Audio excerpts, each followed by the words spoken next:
उस साल मेरी जिंदगी एकदम टूट गई थी। मेरे पेरेंट्स मर गए और हमारी कंपनी ऑलमोस्ट बैंकरप्ट होने के किनारे खड़ी थी। और उसी वक्त जब मेरी सिस्टर सबसे मुश्किल दौर से गुजर रही थी, मैंने उससे अपने सारे रिश्ते तोड़ दिए। हाँ, मैंने खुद उससे दूर जाने का फैसला किया था। और फिर 5 साल बाद उसकी कंपनी स्टॉक मार्केट में लिस्ट हो गई। वो सक्सेसफुल हो गई और सब उसे एडमायर करने लगे। लोग उसे मैडम बो कहकर बुलाने लगे। फिर एक दिन एक जर्नलिस्ट ने उससे पूछा, इन सालों में आप सबसे ज्यादा किसकी आभारी हैं? मैं बस इमेजिन कर सकता हूँ उस मोमेंट को। मेरी सिस्टर की आंखें ठंडी थीं, लेकिन उसकी आवाज बिल्कुल साफ थी। उसने कहा, अपने उस भाई की जो पैसे के लिए मुझसे लड़कर चला गया। और फिर उसने बिना रुके कहा, नहीं, अब वो मेरा भाई भी नहीं है। उस वक्त शायद मुझे फर्क पड़ना चाहिए था, लेकिन अब बहुत देर हो चुकी थी। जर्नलिस्ट ने फिर पूछा, वो अब कैसा है? और उसी के बाद उस जर्नलिस्ट ने ऑनलाइन सर्च शुरू कर दी। 10 मिलियन का रिवॉर्ड तक अनाउंस कर दिया गया मुझे ढूंढने के लिए, लेकिन उन्हें मैं नहीं मिला।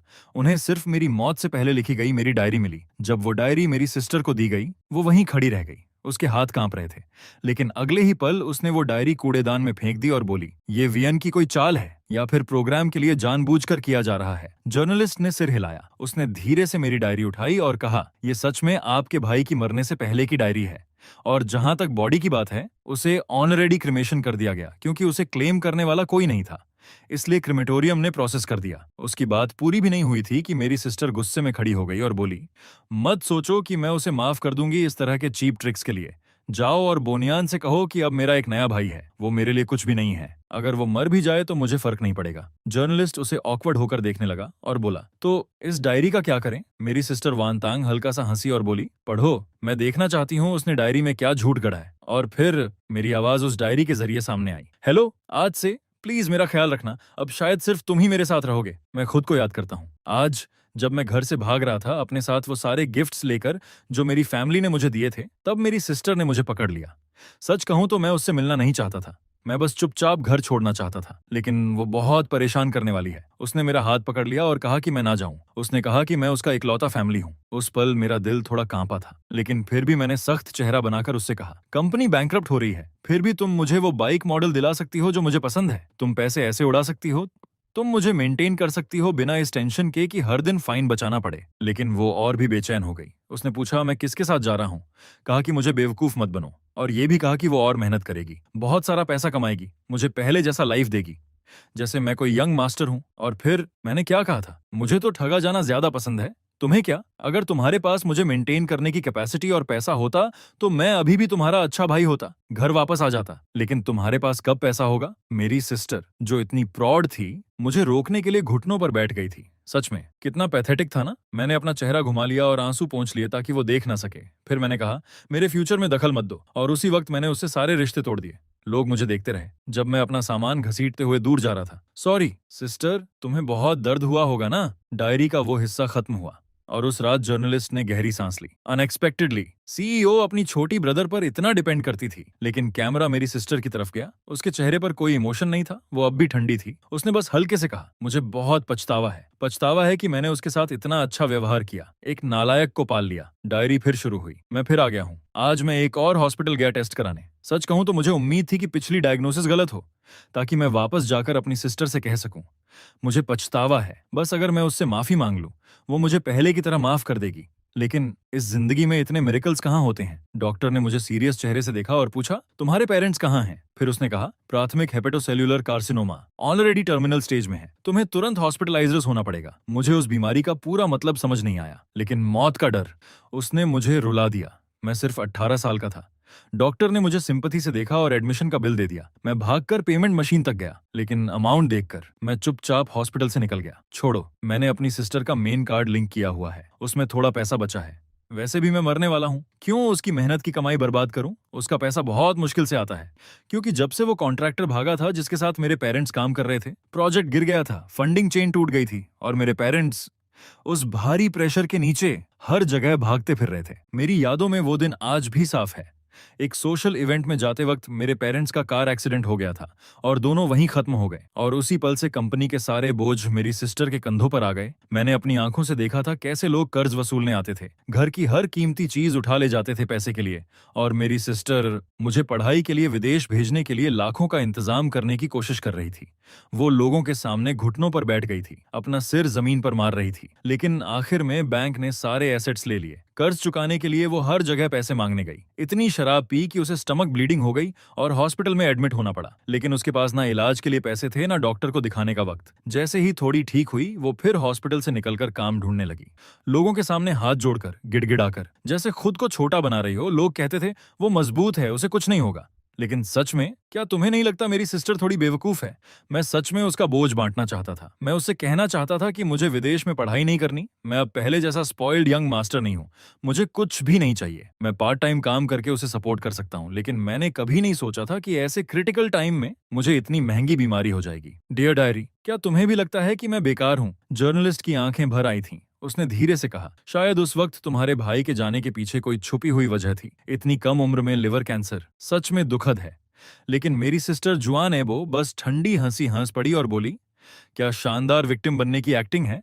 रिपोर्टर लिन, इसके झांसे में मत आइए। जोनियन सबसे अच्छी झूठ बोलने वाली है। बचपन में स्कूल न जाने के लिए ये पेरेंट्स से झूठ बोलती थी कि इसका टखना मुड़ गया है। पूरा परिवार डर जाता था, इसे घेर लेता था, हॉस्पिटल ले जाता था। ये हमेशा से अच्छी एक्ट्रेस रही है। डायरी फिर आगे बढ़ी। आज फिर एक रात बिना सोए गुजर रही है। मैं सोना चाहता हूं, लेकिन दर्द इतना अनबेयरेबल है कि हर पल बढ़ता जा रहा है। अगर पेनकिलर्स ना लूं तो सह नहीं पाऊंगा। लेकिन मेरे पास पैसे नहीं हैं और अभी ज्यादा जरूरी चीजें हैं। अगर मैंने रेंट नहीं दिया तो लैंडलॉर्ड मुझे निकाल देगा। फिर मुझे वही करना पड़ेगा जो बचपन में मेरी सिस्टर मजाक में कहती थी, छोटी गुफा में सोना। पहले जब मार्शल आर्ट्स नॉवेल्स पढ़ता था तो लगता था हीरोज का केव्स में सोना कूल होता है। लेकिन अब बड़ा होकर समझ आया, बिना पैसे के जीना कितना डरावना होता है। मेरे पास कोई और रास्ता नहीं था। मैंने पेरेंट्स के दिए गिफ्ट्स ऑनलाइन डाल दिए। वही कुछ चीजें थीं जो मैं अपने साथ लाया था। लेकिन जब भी कोई खरीदने आता, मैं बहाने बनाकर मना कर देता। अंदर से मैं उन्हें छोड़ना नहीं चाहता था। लेकिन आखिरकार दर्द और भूख के आगे मैं हार गया। मैंने कार्ड से 500 निकाल लिए। सॉरी सिस्टर, फिर से तुम्हारा पैसा खर्च कर रहा हूँ। गरीबी ने मुझे बदल दिया था। मेरी पुरानी आदतें खुद ही खत्म हो गई थीं। एक दिन तो मैं भूख से बेहोश होने वाला था। मैंने कूड़ेदान से किसी का फेंका हुआ गंदा बन उठाया और खा लिया। और सच कहूं, वो काफी अच्छा लगा। शायद गरीबी एक यंग मास्टर की सारी बीमारियां ठीक कर देती है। फिर मैं सुपरमार्केट गया, बंस का एक बैग खरीदा, एक कैन पानी लिया, हॉस्पिटल जाकर कुछ पेन किलर्स भी खरीदे, बाकी पैसे रेंट के लिए बचा लिए। फिर मेरे टीचर का कॉल आया। उसने कहा, तुम्हारे मार्क्स अच्छे हैं, अचानक क्लास छोड़ना ठीक नहीं है। मुझे डर था कि वो मेरी सिस्टर से कांटेक्ट करेगा, इसलिए मैंने स्कूल छोड़ने का फैसला किया। लेकिन फिर भी उसने मेरी सिस्टर को कॉल कर दिया और कुछ देर बाद मेरी सिस्टर का कॉल आया। उसकी आवाज फिर से ठंडी थी। उसने कहा, वनन, मुझे पता है तुम मुझसे कोई रिश्ता नहीं रखना चाहते। मुझे फर्क नहीं पड़ता तुम किस औरत के साथ हो, लेकिन उसके लिए अपनी पढ़ाई तक छोड़ देना, क्या ये हमारे पेरेंट्स के साथ न्याय है? मैं उसकी आवाज सुन रहा था, लेकिन ऐसा लग रहा था जैसे बहुत लंबा समय गुजर गया हो, जैसे आधी जिंदगी बीत गई हो। मैंने अपना मुंह ढक लिया ताकि मैं जोर से रो ना पड़ूं, लेकिन आंसू रुक ही नहीं रहे थे। सिस्टर, मैं तुम्हें कितना मिस करता हूँ। दूसरी तरफ वो इम्पेशेंट हो गई और बोली, अगर तुम ऐसे ही रहे तो मैं सच में तुम्हारी चिंता करना बंद कर दूंगी। और फिर उसने फोन काट दिया। लेकिन मैं बहुत देर तक रोता रहा। डियर डायरी, शायद मैं अपनी सिस्टर को ब्लॉक कर दूंगा और कल मैं स्कूल छोड़ने की फॉर्मेलिटीज पूरी करूंगा। जर्नलिस्ट्स के बीच माहौल थोड़ा हैवी हो गया था। सीई थोड़ी स्टंट थी। उसने रुककर अपनी आंखों के कोने साफ किए और अगला पन्ना पलटा। डियर डायरी, मैंने घर बदल लिया। जिस पुराने हॉस्टल में मैं रह रहा था उसका किराया 50 पर नाइट था। मेरे लिए वो बहुत महंगा था। इसलिए मैं पूरा दिन भागता रहा, पूरी सिटी छान मारी और आखिरकार शहर के साउथ में एक रिमोट सी अर्बन विलेज में मुझे एक हॉस्टल मिला जो सिर्फ 30 पर नाइट था। कमरे में 4 बेड्स थे और मेरे सामने वाले बेड पर एक अजीब सा अंकल रहता था। तभी मेरी नजर एक लड़की पर पड़ी। मुझे याद है, मैंने उसे अभी देखा था। वो नीचे वाली मिलिटेरा में रहती थी। उसका नाम सियांग था। उसने मेरी तरफ देखा और हल्का सा मुस्कुराकर कहा, चिंता मत करो, अब तुम्हारे पास मैं हूँ, मैं तुम्हारा ख्याल रखूंगी। वो सच में बहुत अच्छी थी। उस रात मैंने दवा ली और बहुत शांति से सो गया। और फिर मैंने एक सपना देखा। उस सपने में पापा, मामा, हम दोनों, मैं और मेरी सिस्टर को डिज्नी लेकर गए थे। उन्हें पता था मुझे आयरन मैन पसंद है। मेरी सिस्टर मेरे लिए घंटों लाइन में खड़ी रही और जब आखिर उसका नंबर आया, उसने मेरा नाम जोर से पुकारा और मुझे उस एक्टर के सामने धक्का दे दिया जो आयरन मैन का रोल कर रहा था। आखिरकार मैं अपने फेवरेट आइडल के साथ फोटो ले पाया। मैं इतना मुस्कुराया कि मेरी आंखें सिकुड़ गईं। पापा, मामा और मेरी सिस्टर थोड़ी दूर खड़े मुझे खुशी से देख रहे थे। लेकिन जैसे ही मैंने फोटो खत्म की और पीछे मुड़ा, सब गायब हो चुके थे। जो आसमान पहले साफ था, वो अचानक अंधेरा हो गया। मुझे डर लगने लगा। मैंने उन्हें हर जगह ढूंढा, लेकिन वो कहीं नहीं मिले। और फिर मैं डर के मारे उठ गया। मेरा पूरा शरीर ठंडे पसीने में भीगा हुआ था। सियांग मुझे चिंता से देख रही थी। उसने पूछा, तुम ठीक हो? मैंने सिर हिला दिया। फिर उसने पूछा, मैं यहाँ क्यों रह रहा हूँ? और मैंने उसे सब कुछ बता दिया। पता नहीं क्यों, लेकिन मुझे उस पर बहुत भरोसा हो गया था। सब सुनने के बाद उसने कुछ नहीं कहा, बस मुझे गले लगा लिया। उसका वो हग बहुत वार्म था। उसने बताया कि वो ऑर्फन है, छोटी उम्र से ही सोसाइटी में स्ट्रगल कर रही है, हर तरह के लोगों से मिली है और सेल्फ डिफेंस की कई स्किल्स सीखी हैं। फिर उसने कहा, तुम जैसे इंसान का मुझे ख्याल रखना ही होगा। उसने मुझे पैसे बचाने के कई तरीके सिखाए, जैसे सुपरमार्केट जाकर एक्सपायरी के करीब वाले फूड लेना। कुछ सुपरमार्केट्स थोड़ा कंपेंसेट करते हैं, कुछ नहीं, लेकिन एक्सपायर्ड फूड फ्री में दे देते हैं। फिर मार्केट जाकर जो सब्जियों की पत्तियां लोग फेंक देते हैं उन्हें उठाना, सड़ा हुआ हिस्सा हटाकर उबाल लेना, उससे भी पेट भर सकता है। सियांग मुझे पार्ट टाइम काम पर भी ले गई। उस दिन मैंने 60 युएन कमाए। जब मैंने वो पैसे हाथ में लिए, पहली बार लगा कि मैं बेकार नहीं हूं। मैंने सोचा, अगर मैं हर दिन इतना कमा पाऊं तो मरने के बाद भी अपनी सिस्टर के लिए थोड़ा पैसा छोड़ सकता हूं। ये सोचकर मैं खुद ही हंस पड़ा। सियांग मुझे ऐसे देख रही थी जैसे मैं पागल हूं। उसने कहा, सिर्फ 60 युएन कमा के इतना खुश हो रहे हो? उसने मेरे माथे पर हाथ रखकर कहा कि मैं बेवकूफ हूं और वहां रहते हुए मुझे हर दिन उस अजीब अंकल से भी बचकर रहना पड़ता था। साथ ही जल्दी हाथ मुंह धोकर बेड पर जाना पड़ता था, क्योंकि हॉस्टल में रात 10 बजे लाइट और पानी दोनों बंद हो जाते थे। लेकिन सच कहूं, उन दिनों में भी मैं काफी खुश था। आज भी याद है, लगभग लाइट बंद होने का टाइम हो गया है, गुड नाइट। जर्नलिस्ट ने नोटिस किया कि जब उस अंकल बेसो का जिक्र आया तो मेरी हमेशा ठंडी रहने वाली सिस्टर ने भी चुपचाप अपने हाथ कस लिए थे। उसे लगा शायद वो उतनी बेरहम नहीं है जितना दिखाती है। लेकिन अगले ही पल उसने सोचा शायद ये सिर्फ उसका भ्रम है। फिर उसने अगला पन्ना पलटा और पढ़ना जारी रखा। डियर डायरी, मैंने हॉस्टल छोड़ दिया क्योंकि सियांग ने कल सब देख लिया था। उसके पास खुद के लिए भी सेविंग्स नहीं है, फिर भी वो मुझे हॉस्पिटल ले जाना चाहती थी। पहले मैंने उसे अपनी बीमारी के बारे में नहीं बताया था, बस इतना कहा था कि मैं अपनी सिस्टर से लड़कर घर छोड़ आया हूं। लेकिन अब मैं उससे ये छुपा नहीं सकता। शायद मैं सच में बदकिस्मत हूं। मैं अपनी सिस्टर पर बोझ नहीं बनना चाहता, और ना ही इस ब्रेव सिस्टर पर जिसे मैं अभी मिला हूं।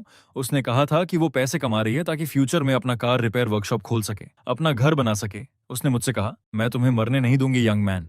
जब उसने ये कहा, उसकी आंखों में एक अजीब सी बेबसी थी। मैंने मुस्कुराकर सिर हिला दिया, लेकिन अंदर से मैं बस सोच रहा था, गुड बाय सिस्टर। अगले दिन सुबह सुबह मैं चुपचाप अपना थोड़ा सा सामान घसीटते हुए वहां से निकल गया।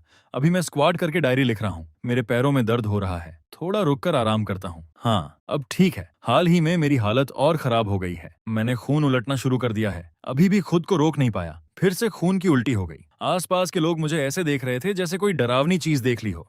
सब बहुत डर गए थे, दूर खड़े होकर उंगली से मेरी तरफ इशारा कर रहे थे। मैं वहीं सिकुड़कर बैठ गया था। काफी देर बाद जब मैंने सिर उठाया तो देखा कि मेरी डायरी पर खून गिर चुका है।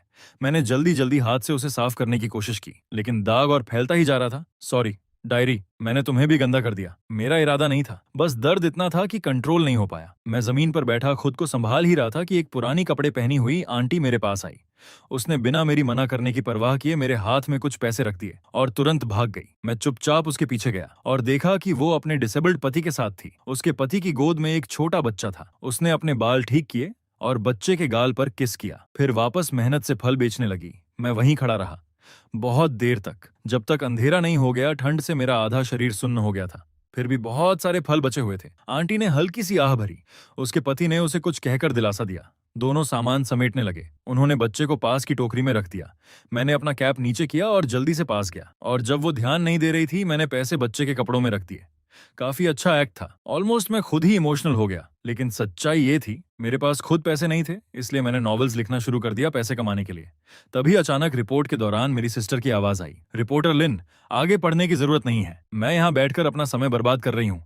वो मरने का नाटक कर रही है और मुझसे सामना करने की हिम्मत नहीं है, तो मैं उसे मरा हुआ ही मान लेती हूँ। वैसे भी मुझे फर्क नहीं पड़ता। इतना कहकर वो खड़ी हुई और बिना पीछे देखे चली गई। इंटरव्यू अचानक खत्म हो गया, लेकिन ये एपिसोड वायरल हो गया। लोगों ने पता लगाया कि 5 साल पहले जब उसने मुझसे रिश्ता तोड़ा था, वो मेंटल हेल्थ क्लिनिक जाती थी, और सबने ये कंक्लूड किया कि पेरेंट्स की मौत और मेरे जाने की वजह से वो सिवियर डिप्रेशन में चली गई थी। बाद में जब उसकी कंपनी सक्सेसफुल हो गई, उसने एक नया छोटा भाई अडॉप्ट कर लिया और मेरी डायरी इंटरनेट पर डिबेट का टॉपिक बन गई। कुछ लोग मुझे क्रिटिसाइज कर रहे थे, कह रहे थे कि मैं अटेंशन के लिए अपनी मौत का ड्रामा कर रहा हूं, पैसे के लिए अपनी सिस्टर को छोड़ दिया और उसे अकेला छोड़ दिया बैंक्रप्सी से लड़ने के लिए, और अब जब वो सक्सेसफुल हो गई है तो सिंपैथी लेने के लिए ये डायरी लिख रहा हूं। कुछ लोग ये भी कह रहे थे कि अब उसकी लाइफ में नया भाई है। उसने उसके 18वें बर्थडे पर पूरा अमेजमेंट पार्क बुक कर दिया और उसे limited edition sports car gift की। उसे हाथों पर रखकर पाल रही है। लेकिन कुछ लोग ये भी मानते थे कि शायद इसके पीछे कोई हिडन स्टोरी है, क्योंकि डायरी बहुत रियल लग रही थी, इमोशन सच्चे थे। क्या ऐसा इंसान मटीरियलिस्टिक हो सकता है? डिबेट चाहे जो भी हो, लोग जानना चाहते थे कि मैंने आगे क्या लिखा है। पॉपुलैरिटी के चलते सबकी क्यूरियोसिटी बढ़ गई। टीवी स्टेशन के रिपोर्टर ने फिर से मेरी सिस्टर से कांटेक्ट किया और पूछा कि क्या वो मेरी डायरी पब्लिश करने की परमिशन देगी। पता नहीं उसे सच में फर्क नहीं पड़ता था या वो बिलीव ही नहीं कर रही थी। लेकिन उसके असिस्टेंट ने कहा कि डायरी ऑलरेडी टीवी स्टेशन को दे दी गई है, पब्लिश करनी है या डिस्ट्रॉय करनी है, उसे कोई ऑब्जेक्शन नहीं है। और ये भी कहा कि उसका सिर्फ एक भाई है, वायु। कुछ लोग इससे खुश हो गए कि वो मुझे पूरी तरह इग्नोर कर रही है। और फिर जल्द ही टीवी पर लाइव प्रोग्राम शुरू हुआ। गोनियन की डेथ से पहले की डायरी। रिपोर्टर लिन स्क्रीन पर आई। उसके चेहरे पर हैवी एक्सप्रेशन था। उसने कहा, आप सब की तरह मैंने भी ये डायरी पहले नहीं पढ़ी, लेकिन आज परमिशन मिलने के बाद मैं इसे लाइव आप सबके साथ शेयर करूंगी। उम्मीद है आप लोग समझेंगे। कुछ ही सेकंड्स में हजारों लोग लाइव में आ गए। 1 मिनट में ही नंबर लाखों पार कर गया। सब इंतजार कर रहे थे कि डायरी खुले।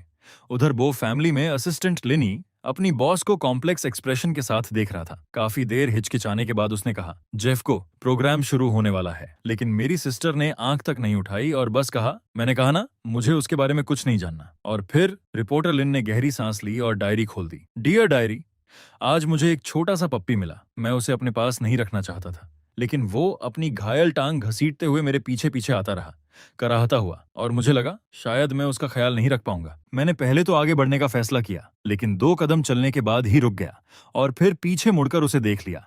जैसे ही मैंने उस छोटे से पीले पपी को उठाया, उसकी आंखें अचानक चमक उठीं। वो मेरी हथेली को लगातार चाटने लगा। मैंने धीरे से आह भरी। लगता है इसे समझ आ गया कि मैं दिल से सॉफ्ट हूँ। मैंने उसका नाम रखा चांग सेंग, मतलब लंबी उम्र। मैं चाहता था कि वो लकी हो, लंबी जिंदगी जिए, मेरी तरह छोटी और अधूरी नहीं। मैं उसे पेट हॉस्पिटल लेकर गया। सिर्फ चेकअप फी ने ही मेरी पूरी पॉकेट खाली कर दी। और डॉक्टर ने कहा, सर्जरी के लिए 2000 युआन लगेंगे। अगर ऑपरेशन नहीं हुआ तो वो मर जाएगा। मैंने चांग को अपनी बाहों में देखा और डॉक्टर से धीरे से कहा, क्या मैं कुछ दिनों बाद इसे सर्जरी के लिए ला सकता हूँ? मेरे पास अभी पैसे नहीं हैं। लेकिन उसने साफ मना कर दिया, और डिले नहीं कर सकते, लेटेस्ट कल तक। मैं चांग को गोद में लेकर हॉस्पिटल से बाहर आया और सड़क के कोने पर बैठ गया। मैं उससे बात करने लगा। तुम कितने बेवकूफ हो, इतने सारे अमीर लोग हैं, उनके पास क्यों नहीं गए? मेरे पास क्यों आए, जो खुद मरने वाला है? और ऊपर से मैं इतना बेकार हूँ, तुम्हारे लिए 2000 युआन कहाँ से लाऊं? लेकिन वो कुछ नहीं समझ रहा था, बस खुशी से अपनी पूंछ हिला रहा था, जैसे उसे अपना घर मिल गया हो। उसे देखकर मेरी आंखें फिर भर आईं और मजबूरी में मैं एटीएम गया 2000 युआन निकालने के लिए।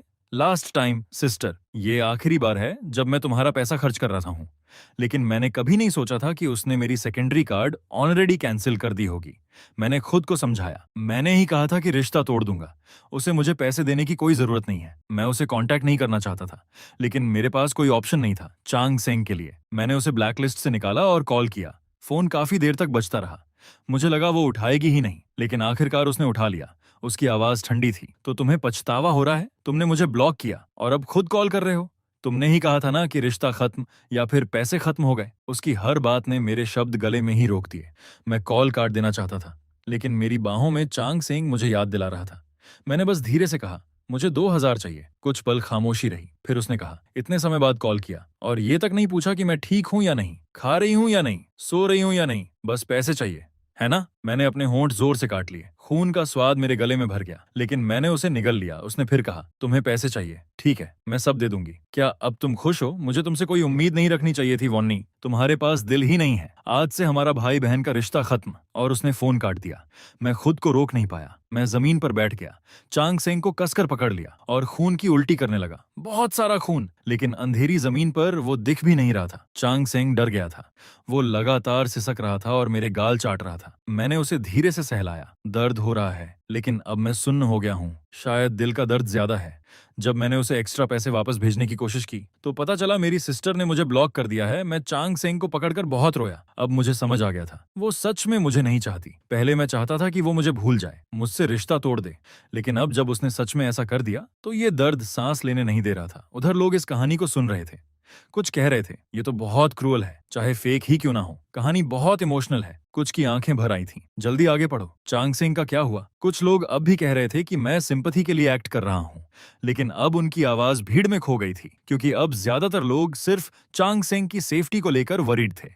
प्रेशर के बीच रिपोर्टर ने खुद को संभाला और अगला पन्ना खोला। डियर डायरी, काफी समय बाद लिख रहा हूँ। एक अच्छी खबर है, चांग सेंग की सर्जरी हो गई है। अब वो हेल्थी है, बस बहुत ज्यादा क्लिंगी हो गया है। मैं जहां भी जाता हूँ वो मेरे पीछे आता है। सोते वक्त भी मेरे पैरों के पास ही सिमट कर सोता है। लेकिन एक बुरी खबर भी है, मेरी बीमारी और बढ़ गई है। पता नहीं मैं कितने दिन और जिंदा रहूंगा, शायद 1 महीने से भी कम। अब जब मैं फार्मेसी जाकर पेन किलर्स बल्क में खरीदता हूँ तो लोग मुझे शक की नजर से देखते हैं। उन्हें लगता है मैं कोई एडिक्ट हूँ। लकीली मेरे पास डायग्नोसिस रिपोर्ट है। थोड़ी देर रिक्वेस्ट करने के बाद वो मान जाते हैं। लेकिन अब दवाइयों का असर भी धीरे धीरे कम होता जा रहा है। सोने के लिए अब मेरे पास एक ही रास्ता बचा था, मुझे दवा ज्यादा लेनी पड़ती थी। कल जब मैं पैम्फलेट्स बांट रहा था, अचानक सड़क पर ही बेहोश हो गया। चांग सेंग बहुत डर गया था। वो लगातार मेरा चेहरा चाट रहा था, भौंक रहा था, और आखिरकार उसने किसी दयालु इंसान को बुला लिया जिसने मुझे हॉस्पिटल पहुंचाया। वहां फिर से मुझे पैसे देने पड़े।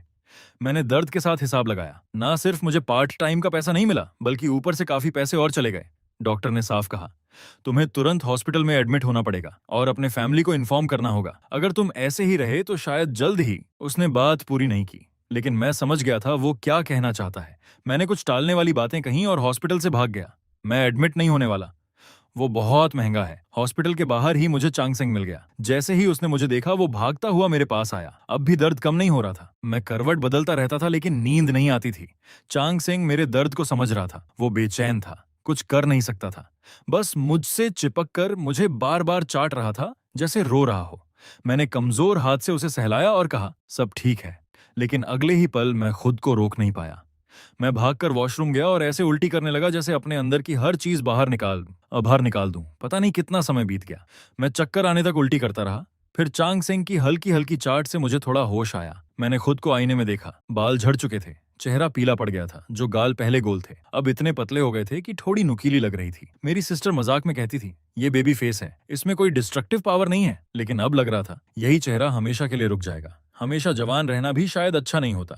मैं धीरे धीरे बड़ा होना चाहता था, अपनी सिस्टर के पास रहना चाहता था, उसे अपना फैमिली बनाते हुए देखना चाहता था, उसे सक्सेसफुल और खुश देखना चाहता था। मैंने अपना चेहरा धोया, खुद को थोड़ा संभाला। कम से कम एक फायदा तो है, मेरी सिस्टर मुझे अब ऐसे नहीं देख सकती, वरना वो डर जाती। पेन किलर लेने के बाद ही मैं किसी तरह सो पाया। लेकिन आधी रात को फिर से बुखार आ गया। डियर डायरी, बहुत दर्द हो रहा है। सच में मैं अपनी सिस्टर को बहुत बहुत याद कर रहा हूँ। मैं उसे फिर से देखना चाहता हूँ, बस दूर से ही सही। क्या ये चाहत ज्यादा है? फिर मैंने फैसला किया, मैं चांग सेंग के साथ उसे देखने जाऊंगा। इसके लिए मैंने हैट, मास्क और एक ब्लैक कोट पहना। परफेक्ट, बिल्कुल पपरात्सी जैसा। मुझे बस उसे दूर से देखना था। डियर डायरी, मैं वापस आ गया। मेरी सिस्टर अब भी पहले की तरह खूबसूरत और कैपेबल है, बस थोड़ी लंबी और पतली हो गई है। मैं बस उसे एक नजर देखकर जाना चाहता था, लेकिन वो खुश नहीं लग रही थी। जबकि पहले उसे हंसना बहुत पसंद था। शायद अगले जन्म में मैं फिर उसके साथ रहूंगा। मुझे समझ नहीं आया वो हॉस्पिटल क्यों गई थी, उसे साइकोलॉजिकल थेरेपी की जरूरत क्यों है। उसके जाने के बाद मैं उसके डॉक्टर के पास गया। उसने ठंडे अंदाज में कहा, ये पेशेंट की प्राइवेसी है। लेकिन जब मैंने बार बार रिक्वेस्ट किया तो उसने एक गहरी सांस ली और मेरी सिस्टर की हालत पर अफसोस जताया। तुम्हारी सिस्टर बहुत बीमार है। पेरेंट्स की मौत ने उसे तोड़ दिया और तुम्हारे जाने ने उसे और गिल्ट में डाल दिया। उसे लगता है वो अच्छी नहीं है, उसने तुम्हारा ख्याल नहीं रखा, इसलिए तुम उसे छोड़ गए। उसने खुद को हर्ट करना भी शुरू कर दिया। ये सुनकर मैं रोया, बहुत रोया, और फिर हंस पड़ा। मेरी सिस्टर कितनी बेवकूफ है। असली बेकार तो मैं हूँ। मैं ही उसे नीचे खींच रहा था। वो तो दुनिया की सबसे अच्छी सिस्टर है। वो अपनी पूरी साल की कमाई बचाकर मुझे एक्सपेंसिव बर्थडे गिफ्ट देती थी। स्कूल के उन बुलीज को मार देती थी जो मुझे तंग करते थे, चाहे इसके लिए उसे सजा ही क्यों ना मिले। पेरेंट्स की मौत के बाद उसने सब कुछ अकेले संभाला, इतना प्रेशर सहा, और फिर भी मुझे एक कंफर्टेबल लाइफ दी। मैं उसे कैसे नफरत कर सकता हूँ। उसी वक्त रीडर रुक गया। उसने डायरी को कैमरा के सामने दिखाया। उस पेज पर सुंदर हैंडराइटिंग के साथ कुछ ऐसे निशान थे जैसे वो भीगकर सूख गया हो। शायद वो बहुत देर तक रोई थी। उसके आंसुओं ने उस पेज को भिगो दिया था। रीडर की आंखें भी भर आईं। उसने कांपती आवाज में पढ़ना जारी रखा, मैं कितना बेकार हूँ, मैं कुछ नहीं कर सकता। मैंने अपनी सिस्टर को अपने सामने गुजरते देखा, लेकिन उसे गले लगाने की हिम्मत नहीं हुई। जिस पल हमारी नजरें मिली वो मुझे पहचान भी नहीं पाती। हाँ, मेरी हालत अब बहुत खराब है। बेहतर है वो मुझे ऐसे ना देखे। मैं नहीं चाहता वो दुखी हो। और फिर डियर डायरी, मैंने एक फैसला लिया है। इतने दर्द में धीरे धीरे मरने से बेहतर है कि मैं खुद अपनी जिंदगी खत्म कर दूं। क्या मैं सही कर रहा हूं? मैं सच में इस बीमारी की वजह से बहुत कंफ्यूज्ड हूं। मैं अक्सर तुमसे बातें करता हूं, तुम्हें और चांद सिंह को। जैसे तुम दोनों मुझे जवाब देने वाले हो, मैंने स्लीपिंग पिल्स भी खरीद ली हैं। लेकिन फिर अचानक एक ख्याल आता है, चैन सेंग का क्या होगा? मैं उसे ऐसे ही छोड़ नहीं सकता। मैं चाहता हूं उसे अपनी सिस्टर के पास छोड़ दूं, ताकि वो उसका ख्याल रख सके और उसे कंपनी मिले। सच कहूं तो ये आइडिया मुझे बहुत स्मार्ट लगा, लेकिन फिर अचानक याद आया, कल मेरा बर्थडे है, मैं एक दिन और रुकूंगा। मैं अपने बर्थडे वाले दिन मरना नहीं चाहता। पिछले साल जब मैं 17 साल का हुआ था, पापा और मामा ने मुझे limited edition e sports equipment gift किया था। जैसे ही मैंने उसे खोला, पापा ने मेरे कंधे पर हाथ रखा और हंसते हुए बोले, तू सबसे कूल लड़का है। और मेरी सिस्टर ने मुझे एक मैकेनिकल वॉच दिया था। उसका डायल चमक रहा था। वो काफी एक्सपेंसिव था, लेकिन अब वो सारे गिफ्ट्स ऑलरेडी गिरवी रखे जा चुके हैं। मेरे पास अब सिर्फ वही गिफ्ट्स बचे हैं जिन्हें मैंने पहले नहीं बताया। मैं उन्हें हमेशा अपने साथ रखता हूँ। जब मेरे पास खाने के पैसे नहीं होते, तब भी मैंने कभी उन्हें बेचने की हिम्मत नहीं की। जब मैं सोता हूँ, मैं उस ब्राउन टेडी बेयर को गले लगाता हूँ जो मेरी मॉम ने मुझे 8 साल की उम्र में दिया था। जैसे मैं पापा, मामा और अपनी सिस्टर को ही गले लगा रहा हूँ। उन्होंने ये भी कहा था कि मेरे 18वें बर्थडे पर वो एक ग्रैंड पार्टी देंगे अपने छोटे मास्टर के लिए। लेकिन अब मेरे साथ कौन है? शायद सिर्फ चांद सिंह। मैंने उसे गले लगाया। वही एक वार्मथ थी जो मुझे महसूस हो रही थी। चांद सिंह ने जैसे मेरे इमोशन समझ लिए। वो अपनी गीली जीभ से बार बार मेरी हथेली और गाल चाटने लगी, जैसे मुझे वार्म रखने की कोशिश कर रही हो। मुझे थोड़ी गुदगुदी हुई। मैं मुस्कुराया और उसे किस किया। फिर मैं उसे बेकरी लेकर गया। मैं अपने लिए एक छोटा केक खरीदना चाहता था। पहले अपने बर्थडेज पर मैं बस उसे देखता रहता था। उसकी कीमत सैकड़ों में होती थी। मैं लंबे समय तक वहीं खड़ा रहता था, बस उसे देखकर। फिर शॉपकीपर इरिटेट होकर कहती, खरीदना है या नहीं? नहीं तो जल्दी निकलो। फिर उसने मेरी बाहों में चांद सिंह को देखा और बोली, यहाँ पेट्स अलाउड नहीं है। अभी मैंने साफ देखा कि तुम एक स्टफ्ड टॉय पकड़े हुए थे। शायद इसलिए क्योंकि चांद सिंह बहुत गंदी थी। मेरे पास उसे पेट शॉप में नहलाने के पैसे नहीं थे। मैंने बार बार माफी मांगी और सबसे सस्ता चॉकलेट केक कप खरीदा, 20 युआन का। फिर मैं पार्क में एक बेंच पर जाकर बैठ गया, चांद सिंह को गले लगाकर। वहां कैंडल्स नहीं थीं, तो मैंने अपने मन में ही विश किया, आंखें बंद की और कहा, काश चांद सिंह हमेशा सेफ रहे। काश मेरी सिस्टर सक्सेसफुल हो, लंबी उम्र पाए, खुश रहे। मैंने आंखें खोली, केक उसे दे दिया। वो बहुत खुशी से खाने लगी, जैसे मेरा एडल्टहुड सेलिब्रेट कर रही हो। मुझे भी बहुत मन था खाने का, लेकिन कुछ ही बाइट्स के बाद मैं गिर पड़ा और सब कुछ उल्टी कर दिया। बाद में मैं चांद सिंह को पेट शॉप ले गया, उसे नहलाया। 200 युआन खर्च किए। शॉप ओनर ने कहा, इतना अच्छा पपी मैंने कभी नहीं देखा। जब मैंने उसे साफ और अच्छी खुशबू के साथ वापस लिया, तो मैंने गहरी सांस ली। जिंदगी जीना ये एक गिफ्ट है जो मुझे ऊपर से मिला, और अब मैं ये गिफ्ट अपनी सिस्टर को देना चाहता हूँ। मैं चाहता था वो चांद सिंह का अच्छे से ख्याल रखे और चांद सिंह मेरी जगह उसके साथ रहे। और वो 20,000 युआन जो मैंने समहाउ जमा किए थे, मैं उन्हें भी चुपचाप उसकी डोर के नीचे डाल दूंगा। अगर सब ठीक रहा तो ये मेरी आखिरी एंट्री होगी, क्योंकि कल मैं दूसरी दुनिया में पापा और मामा से मिलने जाऊंगा। डियर डायरी, मैं तुम्हें मिस करूंगा। चांग सिंह, मैं तुम्हें भी प्रोटेक्ट करूंगा। और सिस्टर, मैं हमेशा तुम्हारी रक्षा करूंगा। मुझे लगा यहीं सब खत्म हो गया, लेकिन रिपोर्टर लिन ने अनजाने में अगला पन्ना पलट दिया। वहां लिखा था, सॉरी चांग सिंह, मैं तुम्हारा ख्याल नहीं रख पाया। क्या मेरी सिस्टर ने सोचा कि तुम किसी के पालतू हो, या उसने तुम्हें अपनाया ही नहीं? मैं थोड़ी दूर छुपकर खड़ा था, सोच रहा था कि जब मेरी सिस्टर उसे ले जाएगी तब मैं चला जाऊंगा।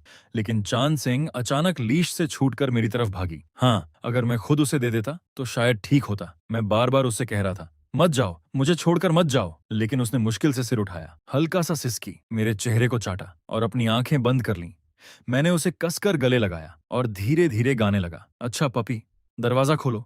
गाते हुए मेरे आंसू लगातार गिर रहे थे। मैंने चांद सिंह को पापा और मामा की कब्र के पास, उस छोटी सी पहाड़ी पर दफना दिया। आज रात चांद पूरा नहीं है, लेकिन बहुत चमकीला है। मैं और इंतजार नहीं कर सकता। चंग सिंह, थोड़ा धीरे भागो, मैं भी आ रहा हूं तुम्हारे पास और पापा मामा के पास। Good bye sister. डायरी यहीं खत्म हो गई। और जैसे ही ये पढ़ना खत्म हुआ, लाइव स्ट्रीम में कमेंट्स की बारिश होने लगी। लोग कह रहे थे, चैंग सिंह भी मर गया और वीएन भी। ये कितना क्रूअल है। खुद मरना काफी नहीं था क्या? पप्पी को भी मार दिया। उस बेचारे पप्पी का क्या कसूर था? चैंग सिंह के लिए बहुत दुख हो रहा है। मुझे मार दो, लेकिन पप्पी को मत छुओ। लोग पूछ रहे थे, क्या ये बोनियान सच में मर गया था या ये सब प्रोग्राम का इफेक्ट है? तभी किसी ने जवाब दिया, पुलिस रिकॉर्ड्स और हमारी इन्वेस्टिगेशन के अनुसार वॉनन की मौत 5 साल पहले हो चुकी है। ये कोई शो नहीं है, ना ही फेक डेथ है। मर चुके इंसान के बारे में बुरा मत कहिए। अपने शब्दों का ध्यान रखें। जहां तक डायरी की बात है, हम इसे प्रिजर्व करेंगे, बाकी सवालों का जवाब नहीं देंगे। धन्यवाद। और इसके बाद लाइव स्ट्रीम बंद कर दी गई, लेकिन लोगों की क्यूरियोसिटी खत्म नहीं हुई। सबने सीईओ के सोशल मीडिया पर जाकर मैसेजेस करने शुरू कर दिए। कमेंट्स भरने लगे। टॉपिक ट्रेंड बन गया, सीईओ का भाई वोनान मर चुका है। गोनियन की डायरी सच है। तभी उस डायरी में मेंशन हुई दूसरी सिस्टर ने इंटरनेट पर पोस्ट किया, नियन नियन मर गया, मुझे माफ कर दो। वो बिना बताए चली गई थी। मैंने उसे बहुत ढूंढा, लेकिन नहीं मिला। अगर मैं उसे पहले हॉस्पिटल ले जाती तो शायद वो इतनी जल्दी नहीं जाता। पहले तो लोग डाउट कर रहे थे, लेकिन जब उसने उनकी साथ की फोटो पोस्ट की तो सब चुप हो गए। फोटो में जो लड़का मुस्कुरा रहा था वो बिल्कुल वही था जो डायरी में था, और जो पहले सामने आया था। अब सबको यकीन हो गया। इंटरनेट पर लोग टूट गए। सबने मान लिया कि डायरी सच थी। पूरी दुनिया गोनियन और चांग सेंग की मौत पर शोक मनाने लगी। हैशटैग्स वायरल हो गए। नियन नियन चांग सेंग, हम तुम्हें घर ले जाएंगे, क्या तुम दोनों वहां ठीक हो? ये सब इतना बढ़ गया कि आखिरकार प्रेसिडेंट बो के असिस्टेंट तक बात पहुंच गई। उसने काफी देर तक फोन देखा, हेसिटेशन हुआ, लेकिन आखिर बोल ही पड़ी। प्रेसिडेंट बो, 5 साल पहले आपने एक बेज कलर का पपी देखा था? प्रेसिडेंट बो ने उसे हैरानी से देखा, फिर धीरे से सिर हिलाया। उस दिन मैं काम से घर लौट रही थी। मैंने गेट के पास एक छोटा सा पपी देखा। हल्का रंग, गुलाबी नाक, बहुत साफ और प्यारा, लग रहा था किसी का पेट है। मुझे याद आया उसे भी छोटे एनिमल्स पसंद थे, तो मैं पास गई और उसे सहलाया। वो पपी बहुत अच्छा था, लगातार अपनी पूंछ हिला रहा था। मुझे लगा उसका ओनर वापस आएगा, इसलिए मैं घर चली गई। लेकिन थोड़ी देर बाद बाहर शोर सुनाई दिया। मैंने विंडो से देखा, एक लड़का सड़क के बीच उस पप्पी को पकड़कर रो रहा था, बुरी तरह रो रहा था। शायद वही उसका मालिक था। कहते हैं पपी अपने ओनर को ना देखकर घबरा गया और लीश तोड़कर भाग गया। असिस्टेंट ये सुनकर सन्न रह गई। तभी उसका फोन बजा। उसने नीचे देखा, जो फाइल उसे भेजी गई थी उसे खोलते ही उसका चेहरा बदल गया। प्रेसिडेंट बो, मुझे माफ कीजिए, इस दौरान मैंने आपकी जानकारी के बिना डायरी और आपके भाई के बारे में इन्वेस्टिगेशन की, और वो सच में मर चुका है। पुलिस ने उसकी मौत 5 साल पहले रजिस्टर की थी। एविडेंस रियल है, फेक नहीं हो सकता। उसने पॉइजन लेकर सुसाइड किया था, और वो डायरी भी असली है। ये कहकर असिस्टेंट ने उसकी तरफ देखने की हिम्मत भी नहीं की, बस धीरे से बोली, आप ये टैग्स भी देख लीजिए। लोग जानना चाहते हैं कि उसके साथ क्या हुआ। आज उसकी डायरी पूरी इंटरनेट पर फैल चुकी है, शायद आप भी जानना चाहेंगी। दरवाजे की तरफ बढ़ते हुए उसने आखिरी बात कही, आपके भाई ने सच में बहुत कुछ सहा है। और फिर वो बाहर निकल गई। डोर धीरे से बंद हुआ, एक हल्की सी क्लिक की आवाज आई, और जैसे दुनिया बाहर रह गई, अंदर सिर्फ प्रेसिडेंट बो और उसके हाथ में वो भारी डॉक्यूमेंट रह गया।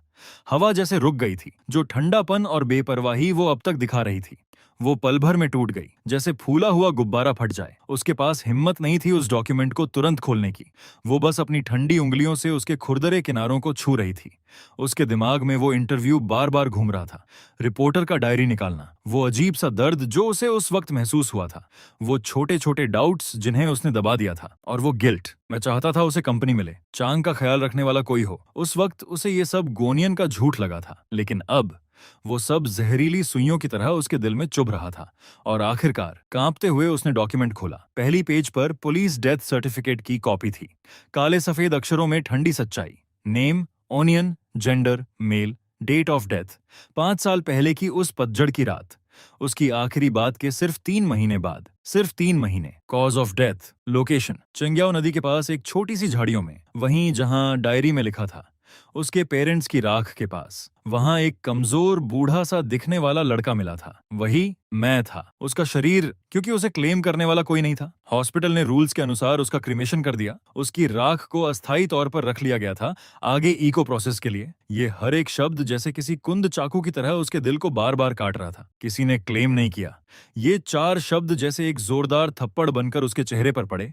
उस वक्त वो क्या कर रही थी? वो मेरी बिट्रेयल के गुस्से और दर्द में डूबी हुई थी। शायद किसी मेंटल क्लिनिक में ट्रीटमेंट ले रही थी, शायद किसी पार्टी में जबरदस्ती मुस्कुरा रही थी। शायद उसने एक बार भी ये सोचने की कोशिश नहीं की कि मैं कहीं जिंदा भी हूं या नहीं। फाइल के साथ कुछ फोटोज भी अटैच्ड थीं।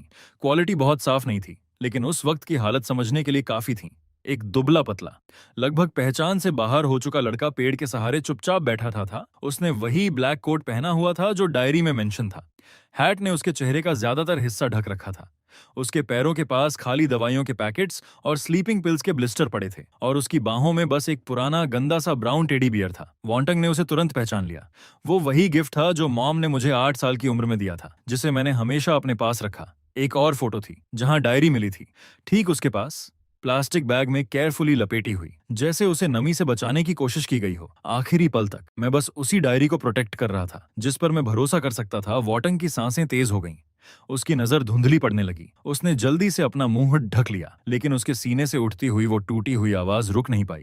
आंसू, जो वो सोचती थी कि वो पहले ही खत्म हो चुके हैं, इस पल फट पड़े, जैसे जलते हुए उसकी त्वचा को चीर रहे हों। वो बुदबुदाई, नियन नियन। उसकी आवाज उसकी अपनी भी नहीं लग रही थी। ये कोई एक्ट नहीं था, ना कोई कहानी। वो सच में बीमार था, सच में अकेला था, अपनी आखिरी सांसों में बीमारी और दुनिया की बेरुखी झेल रहा था। फिर भी हर वक्त मेरे बारे में सोच रहा था। अपनी बेवकूफ बड़ी बहन के बारे में। उसने जो कुछ कहा था वो सब जानबूझकर था, मुझे दूर करने के लिए। इसलिए नहीं कि वो मुझसे प्यार नहीं करता था, बल्कि इसलिए कि वो मुझसे बहुत ज्यादा प्यार करता था। इतना कि वो खुद सारे इल्जाम और दर्द उठाना चाहता था, बस मुझ पर बोझ न बने। और मैंने क्या किया, मैंने उसकी हर बात पर यकीन कर लिया।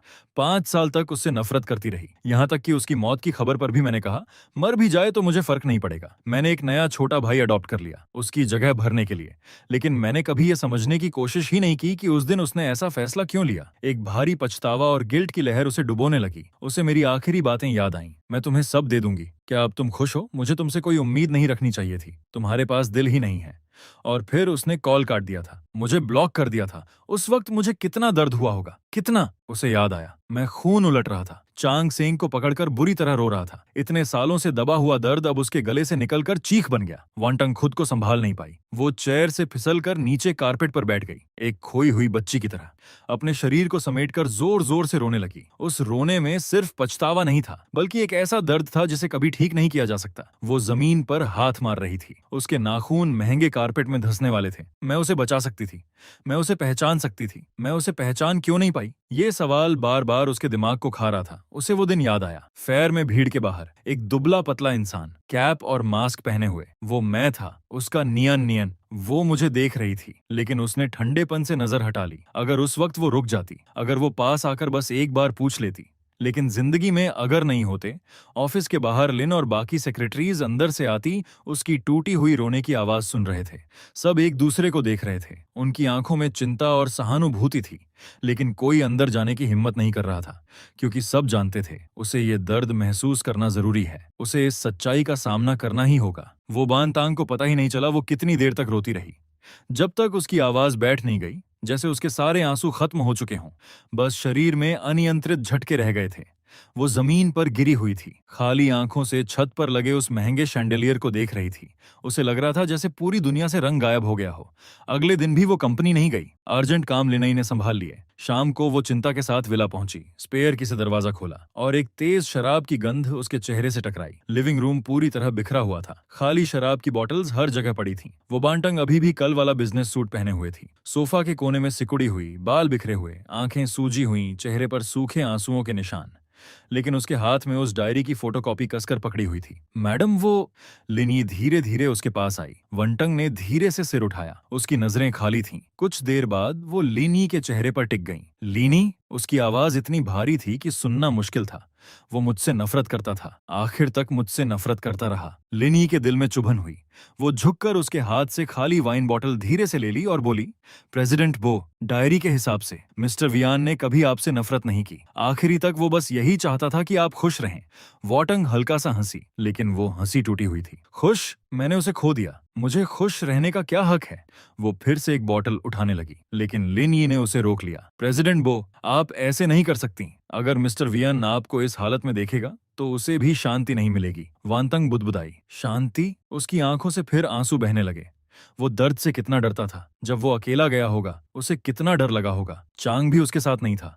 आखिरी में वो बस उस टेडी बियर को पकड़े हुए था जो मॉम ने दिया था। वो आगे कुछ बोल नहीं पाई, बस चुपचाप रोती रही। लिनी ने बहुत मुश्किल से उसे उठाकर बेड तक पहुंचाया, उसे पानी पिलाया और तब तक बैठी रही जब तक वो सो नहीं गई। लेकिन सोते हुए भी उसके चेहरे पर शिकन थी। लिनी ने गहरी सांस ली। वो जानती थी वंतांग को टाइम चाहिए, लेकिन इस हालत में कंपनी और उसकी हेल्थ का क्या होगा? अगले कुछ दिनों में वंतांग बिल्कुल बदल गई। उसने ऑफिस जाना बंद कर दिया, कोई काम नहीं संभाल रही थी, पूरे दिन विला में बंद रहती, शराब के साथ खुद को सुन्न करने की कोशिश करती। लेकिन उस धुंधली चेतना में गिल्ट और भी गहरा हो जाता और मेरी यादें और साफ होने लगती। बचपन में मैं हर जगह उसके पीछे पीछे घूमता था, सिस्टर सिस्टर कहता था।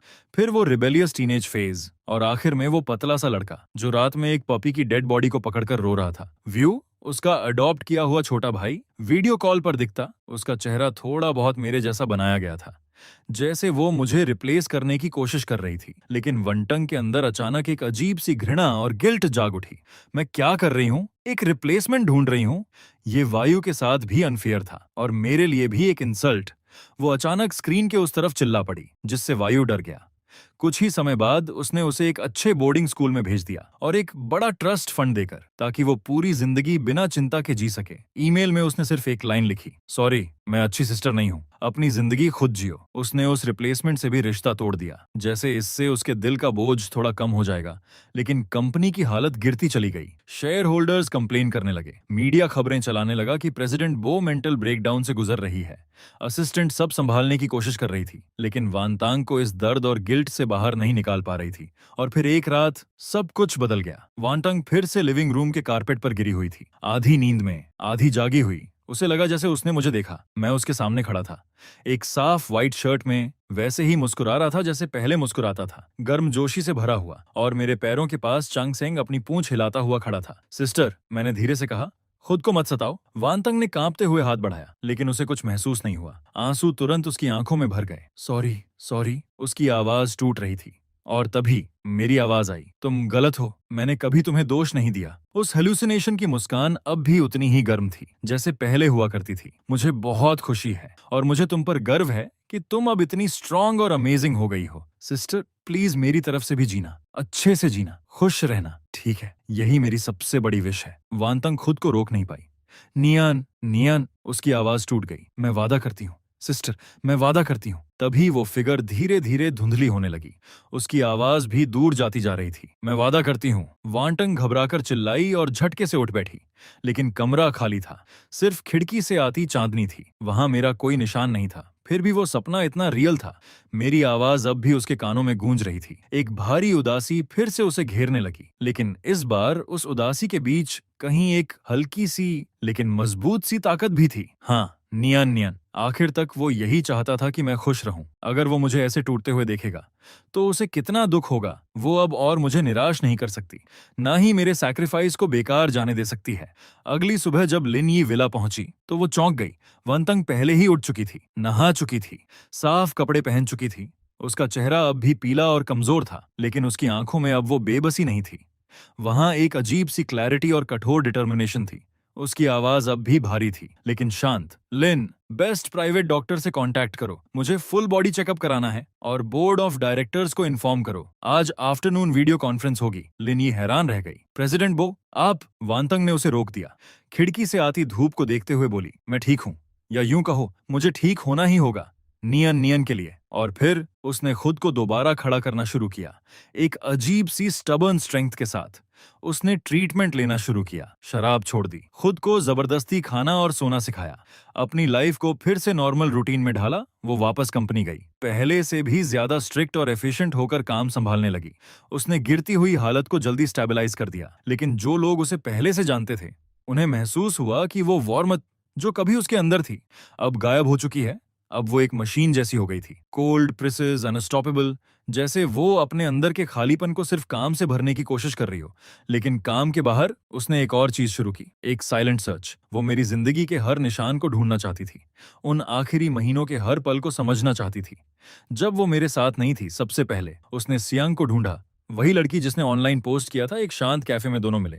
सियांग ने उसे एक कॉम्प्लेक्स नजर से देखा, उसमें सिंपैथी भी थी, ब्लेम भी, और एक थकी हुई सी रेजिग्नेशन भी। प्रेसिडेंट, आप आखिरकार आ ही गईं। उसने हल्की आह भरी। मैंने आपको ढूंढने की कोशिश की थी, लेकिन आपके असिस्टेंट ने मुझे रोक दिया। मुझे लगा आपको सच में नियन नियन की परवाह नहीं है। वानतंग की आवाज भारी थी, लेकिन उसमें हल्का सा कंपन था। मुझे परवाह है, मैं बस अंधी थी, बेवकूफ थी। प्लीज मुझे सब बताइए, नियन नियन के बारे में सब कुछ। सियांग ने उसके चेहरे को देखा। बाहर से वो स्ट्रांग लग रही थी, लेकिन उसकी आंखों में गहरा दर्द छिपा था। उसका दिल पिघल गया और उसने बताना शुरू किया, उस गंदे टूटे फूटे हॉस्टल से लेकर मेरे अंदर की उस जिद्दी साफ दिल वाली नेचर तक, कैसे मैं खून खांस रहा था, फिर भी हॉस्पिटल जाने से मना करता था। कैसे आखिरकार मैंने उसे बताया कि मैं टर्मिनली इल हूं, और कैसे उसने अपनी सारी सेविंग्स निकालकर मुझे डॉक्टर के पास ले जाने की कोशिश की। सियांग की आंखें लाल हो गईं। वो बहुत कंसिडरेट थी, इतनी कि दर्द होता था। वो हमेशा कहती थी कि वो मेरे लिए बोझ नहीं बन सकती, कहती थी कि मेरे लिए पैसे कमाना आसान नहीं है, मुझे अपने वर्कशॉप के लिए बचाना चाहिए। जब वो गई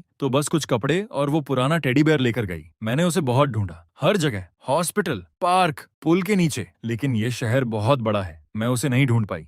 अगर उस दिन मैं थोड़ी और सतर्क होती, अगर मैं उसे जबरदस्ती हॉस्पिटल ले जाती। वानतंग चुपचाप सुनती रही। उसके नाखून उसकी हथेली में गहराई तक धंस चुके थे। लेकिन उसने दर्द को महसूस करना बंद कर दिया था। मुझे अब समझ आ रहा था, जब वो मुझसे नफरत कर रही थी उसी वक्त एक अजनबी, सियांग, मुझे थोड़ी सी गर्माहट और प्रोटेक्शन दे रही थी, मुझे ढूंढने की कोशिश भी कर रही थी। और वो मेरी अपनी बड़ी बहन वंतंग बस मुझसे दूर होती जा रही थी। वंतंग ने गहरी सांस ली और गंभीर आवाज में कहा, थैंक यू सियांग, उस समय उसकी मदद करने के लिए। क्या मैं तुम्हारे लिए कुछ कर सकती हूँ? जो भी चाहिए बेझिझक बताओ। सियांग ने सिर हिला दिया। मुझे कुछ नहीं चाहिए। मैंने ये सब इसलिए पोस्ट किया ताकि लोग सच जाने। नियन नियन एक अच्छी लड़की थी, उसे गलत समझा नहीं जाना चाहिए। अगर आप सच में उसके लिए कुछ करना चाहती हैं तो अच्छे से जिएं, उसकी मौत को बेकार मत जाने दीजिए। ये शब्द बिल्कुल वही थे जो मैंने अपने सपने में उससे कहे थे, और ये सीधे वंटंग के दिल पर लगे। कैफे से बाहर निकलकर वंटंग उन क्लूज के पीछे गई जो सियांग ने दिए थे।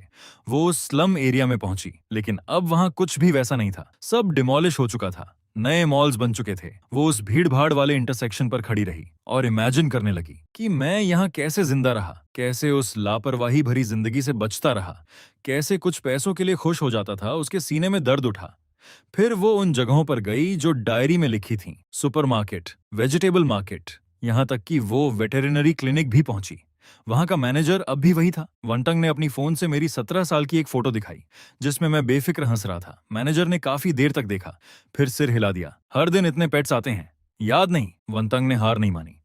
उसने चांग सेंग का डिस्क्रिप्शन दिया, छोटा मिक्स्ड ब्रीड डॉग, एक टांग में लंगड़ापन। मैनेजर ने काफी देर सोचा, थोड़ा वगैरह याद है लेकिन डिटेल्स नहीं। वनटंग रुकी नहीं।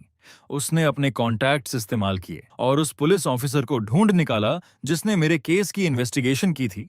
वो बूढ़ा ऑफिसर रिटायरमेंट के करीब था, लेकिन उसे वो केस साफ साफ याद था। वो वांतंग को उस छोटे जंगल में ले गया, चेंग्याओ नदी के पास, जहां मेरी बॉडी मिली थी। उसने एक बड़े पेड़ की तरफ इशारा किया और आह भरी। वो लड़का यहीं था, बहुत शांत, जैसे सो रहा हो। हमने काफी जांच की, कोई होमाइसिड का एविडेंस नहीं मिला। डायरी भी पढ़ी, साफ था सुसाइड था। उसके पास ज्यादा कुछ नहीं था, बस वो टेडी बेयर, डायरी और थोड़े पैसे। प्रोसीजर के हिसाब से हमने न्यूज़पेपर में नोटिस भी दिया रिलेटिव्स को ढूंढने के लिए, लेकिन कोई नहीं आया। वो रुक गया, आगे कुछ नहीं बोला। वंतांग उस पेड़ के नीचे खड़ी थी। शुरुआती गर्मियों की हवा पत्तों से टकराकर सरसराहट कर रही थी। धूप पत्तों के बीच से छनकर जमीन पर गिर रही थी। सब कुछ शांत था, बस पानी के बहने की आवाज। मैंने यहाँ अपनी जिंदगी खत्म की क्योंकि ये जगह पापा और मामा के करीब थी। वाटंग सोच रही थी। आखिरी पल में मैं क्या सोच रहा था? शायद वो दिन जब हम पिकनिक पर जाते थे। वो झुक गई, पेड़ की खुरदुरी छाल को छूते हुए, जैसे मेरी आखिरी गर्माहट महसूस करने की कोशिश कर रही हो। आंसू चुपचाप गिर रहे थे, मिट्टी में मिलते हुए। नियान, नियान, मैं आ गई हूँ। सॉरी, मुझे देर हो गई। उसकी आवाज हवा में टूट गई। फिर वो उस जगह गई जहां हमारे पेरेंट्स की कब्र थी, और वहीं पास में उसे वो छोटी सी मिट्टी की ढेरी मिली। डायरी में जिसका जिक्र था, यहीं चांग सेंग दफन है। उस ढलान पर घास उगी हुई थी, छोटी छोटी जंगली फूल खिले थे। उसने ध्यान से आसपास की घास साफ की और फिर चांग सेंग की उस छोटी कब्र के पास उसने खुद एक छोटी सी सुंदर अर्न दफन की। उसके अंदर उस डायरी की राख थी जिसे उसने स्पेशल तरीके से बिना पोल्यूशन के जलवाया था। उसने उस छोटी मिट्टी की ढेरी को सहलाया और धीरे से कहा, चांग, थैंक यू उन आखिरी दिनों में उसके साथ रहने के लिए। अब यहीं रहो, नियन के साथ, पापा और मामा के साथ। इसके बाद वंतांग अपने पेरेंट्स की कब्र के सामने खड़ी हुई, उनकी तस्वीरों को देखते हुए 3 बार गहराई से झुकी। उसकी आवाज शांत थी लेकिन मजबूत। पापा, मामा, मुझे माफ कर दो। मैं अपने भाई का ख्याल नहीं रख पाई, लेकिन मैं वादा करती हूँ अब से मैं अच्छे से जीऊंगी। नियन की तरफ से भी उसकी जिंदगी को बेकार नहीं जाने दूंगी। मैं कुछ ऐसा करूंगी जिससे उसकी मौत का मतलब बने। शहर वापस आकर वांटंग ने एक बड़ा फैसला लिया। उसने प्रेस कॉन्फ्रेंस बुलाई और अनाउंस किया कि वो अपनी पर्सनल वेल्थ का बड़ा हिस्सा डोनेट करेगी एक नई फाउंडेशन के लिए, नियन चांग सेंग फाउंडेशन। ये फाउंडेशन 2 कामों पर फोकस करेगी। पहला, गरीब कैंसर पेशेंट्स, खासकर टीनेजर्स को मेडिकल एक्सपेंसेस और साइकोलॉजिकल सपोर्ट देना, और दूसरा, स्ट्रे एनिमल्स को रेस्क्यू करना, उनके लिए प्रॉपर शेल्टर्स और अडॉप्शन सिस्टम बनाना। उस प्रेस कॉन्फ्रेंस में वंतंग ने पहली बार पब्लिक में मेरा नाम लिया। ज्यादा डिटेल्स में नहीं गई, बस इतना कहा, मेरा भाई वॉनन अपनी जिंदगी में अजनबियों की दया भी देखी और जिंदगी की कठिनाइयां भी झेली। ये फाउंडेशन उसी की याद में है और उन लोगों की मदद के लिए है जो उसी तरह दर्द और संघर्ष से गुजर रहे हैं। मैं चाहती हूँ कि हर जिंदगी को दया मिले और हर काइंडनेस लंबे समय तक जिंदा रहे। उसके इस कदम ने बिजनेस वर्ल्ड को हिला दिया और आम लोगों के दिल छू लिए। जो लोग पहले उसे क्रिटिसाइज कर रहे थे, उसका मजाक उड़ा रहे थे। अब धीरे धीरे उनकी जगह रिस्पेक्ट और अंडरस्टैंडिंग ने ले ली। लोगों को समझ आया उस कोल्ड सीईओ के पीछे एक गहरा दर्द और रिडेम्पशन छुपा है। फाउंडेशन का काम जल्दी शुरू हो गया। वांटंग खुद उसमें एक्टिवली इन्वॉल्व्ड रहने लगी। प्रोजेक्ट्स रिव्यू करना, हॉस्पिटल्स में बच्चों से मिलना, रेस्क्यू सेंटर्स जाना, उन छोटे एनिमल्स को देखना जो अडॉप्शन का इंतजार कर रहे थे। इस दौरान कभी कभी उसके चेहरे पर जेन्युइन सॉफ्टनेस दिख जाती। भले ही उसकी आंखों की उदासी पूरी तरह कभी खत्म नहीं हुई, लेकिन अब वो उस दर्द के साथ जीना सीख रही थी। वो अक्सर एक चिल्ड्रंस हॉस्पिटल जाती जो फाउंडेशन फंड करता था, और बाहर बैठकर उन बच्चों को देखती जो बीमारी से लड़ रहे थे। एक बार एक छोटा बच्चा, जिसे वही बीमारी थी जो मुझे थी, कीमोथेरेपी से उसके सारे बाल गिर चुके थे, लेकिन फिर भी वो मुस्कुरा रहा था। उस पल वांतांग को मेरे बचपन की याद आ गई। वो उसके पास गई, धीरे से उसके सिर को छुआ और उसे एक नया टॉय टैक्सी दिया। बच्चे की वो खुशी भरी मुस्कान उसके ठंडे दिल में एक हल्की सी गर्माहट ले आई। उसने सियांग की भी मदद करने की कोशिश की, उसे इन्वेस्ट करके बलून शॉप खोलने में हेल्प करना चाहती थी, लेकिन सियांग ने फिर मना कर दिया। जेफाबो, आपकी काइंडनेस की मैं कद्र करती हूँ, लेकिन मैं अपने हाथों से कमाना चाहती हूँ, और अब मैं फाउंडेशन में वॉलंटियर भी हूँ। स्ट्रे एनिमल्स को रेस्क्यू करती हूँ, मुझे अच्छा लगता है। शायद यही नियन नियन चाहता था कि हम सब अपने अपने तरीके से अच्छा जिएं। वांतंग ने इंसिस्ट नहीं किया, उसने उसकी चॉइस का सम्मान किया, और दिल से थैंकफुल थी कि मेरी आखिरी जिंदगी में मुझे ऐसा सच्चा दोस्त मिला। सियांग खिड़की के बाहर देखते हुए बोली। वो कहती थी, सोय सॉस के साथ एक साधारण बन भी उसके लिए फीस्ट जैसा होता है। उसकी आवाज शांत थी। असल में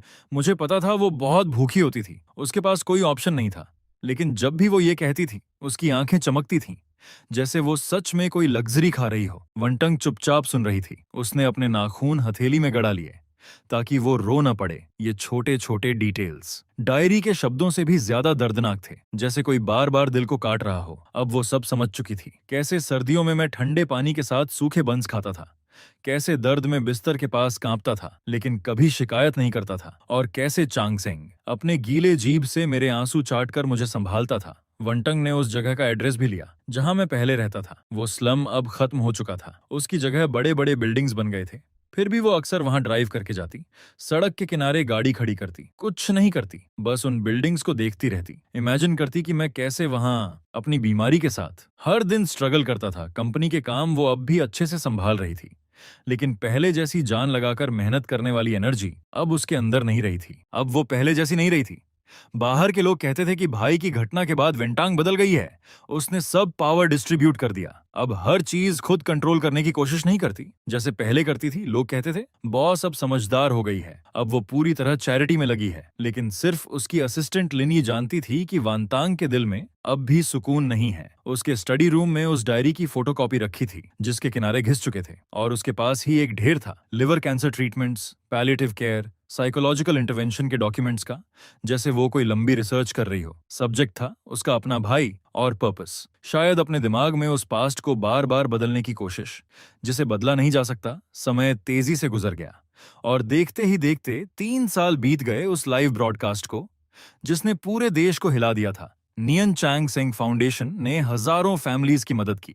वांतांग को कई ऑनर्स भी मिले, लेकिन एक बारिश भरी शाम उसे एक कॉल आया। वो सैनिटोरियम से था, वायु का कॉल। वो अडॉप्टेड भाई जो विदेश में था, उसकी आवाज हेजिटेंट थी। सिस्टर, मैं तुम्हारे फॉरेन हाउस में पुरानी चीजें अरेंज कर रहा था, मुझे एक एल्बम मिला, बहुत छुपा हुआ। उसमें बोनान की चाइल्डहुड फोटोज हैं और कुछ डायरी पेजेस भी जो तुमने अपने टीनेज में लिखे थे, जो तुमने कभी किसी को नहीं दिखाए। मैंने उन्हें पढ़ा और मुझे कुछ बातें पता चली, शायद तुम भी भूल चुकी हो। ये सब पेरेंट्स की डेथ से पहले और बाद की बातें हैं, कुछ धुंधली, लेकिन जैसे कोई सच्चाई जानबूझकर छुपाई गई हो। वॉटंग का हाथ जो फोन पकड़े हुए था हल्का सा कांप गया। बाहर बारिश की बूंदें कांच पर गिर रही थीं और उसके दिल में बेचैनी बढ़ रही थी। उसने वायु से कहा कि वो सब चीजें वापस भेज दे। कुछ दिन बाद वो पार्सल आ गया। एल्बम के साथ कुछ पीले पड़े कागज थे, वांटंग की टीनेज नोट्स, हैंड राइटिंग जल्दी जल्दी लिखी हुई, जिसमें इमोशन साफ दिख रहे थे। उसे याद आया वो रात जब पेरेंट्स के एक्सीडेंट से एक दिन पहले घर में बहुत बड़ा झगड़ा हुआ था। वो कंपनी के एक बड़े डिसीजन को लेकर था। पापा रिस्क लेना चाहते थे, मामा भी उन्हें सपोर्ट कर रही थी,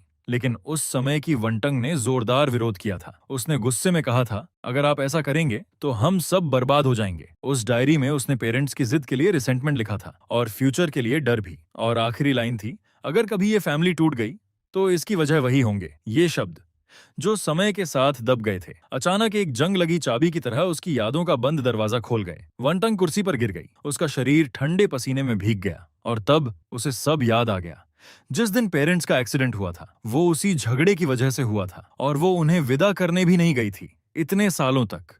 उसके अंदर का दुख और गिल्ट इतना भारी था कि उसने इस याद को खुद से छुपा लिया था।